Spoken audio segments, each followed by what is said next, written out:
Ambassador John Bolton with us, former ambassador to the UN and former national security advisor. Good to see you, sir.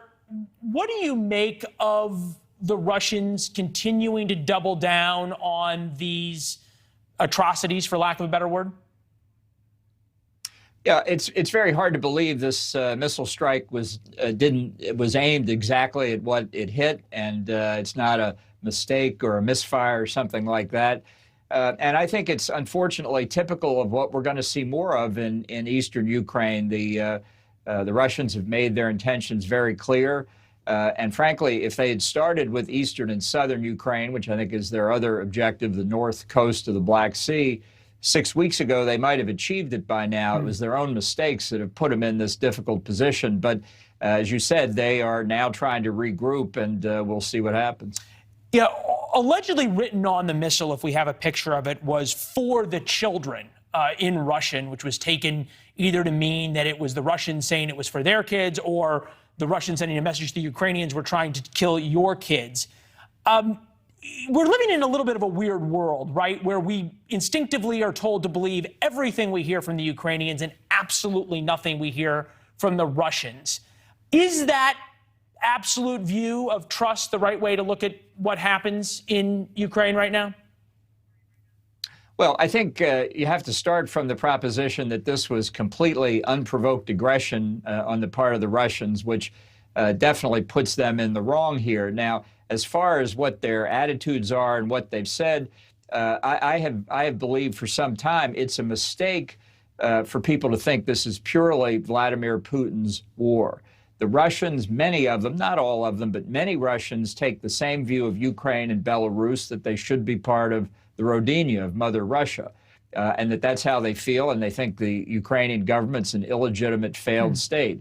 So don't be surprised that other Russians take the same view as Putin. Now, on the Ukrainian side, look, they've given us very accurate, I think, statistics of the damage they've done to the Russians, the casualties they've caused, the tanks they've destroyed. They've given us very little information about their own casualties. If we were in their place, we'd probably do the same thing. I think the Ukrainians are telling the truth, but I don't think they're necessarily telling the whole truth. Well, and sadly in war, and I guess it's one of the important things, you never get the whole truth. Sun Tzu was pretty explicit on not telling the whole truth. This was an interesting admission, though, by the Secretary of State to Antony Blinken to Andrea Mitchell. Take a listen.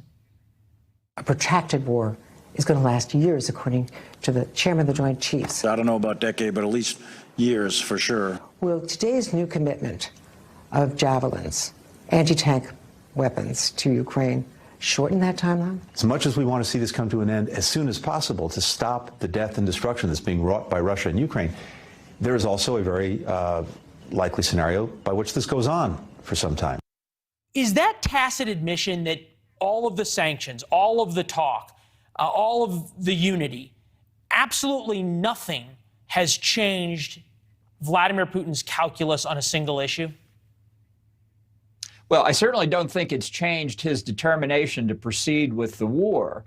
And it does lead to ask, what exactly was the administration thinking of in the days before the war? The president himself has said he didn't think sanctions would deter Russia, notwithstanding, as you and I have discussed before, that every one of his other advisors thought that's exactly what they were doing. He thought it would deter them before he thought it wouldn't, but go ahead.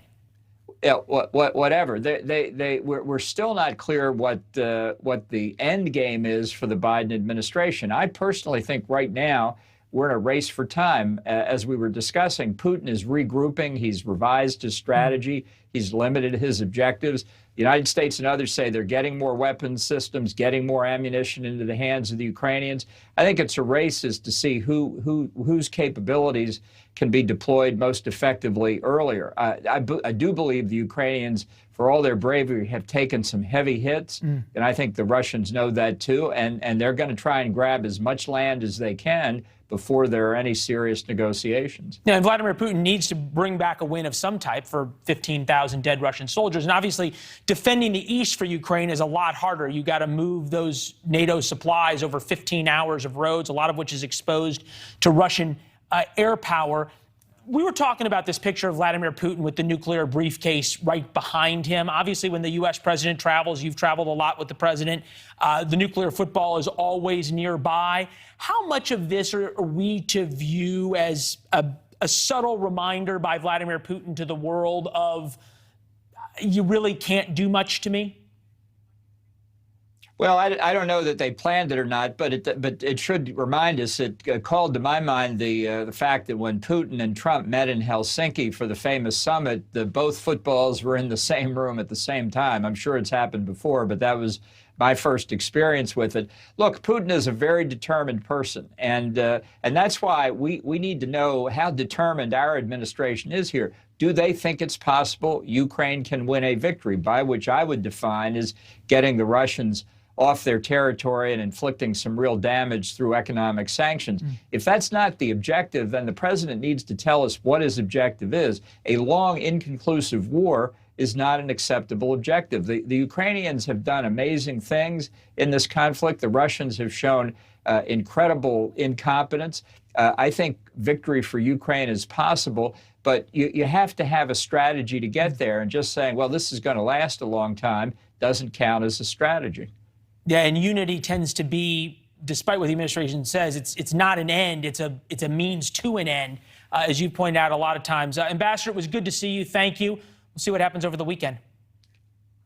Thanks for having me. Yeah. Thanks for watching. Click the red subscribe button below so you can get more of NewsNation's fact-driven, unbiased coverage.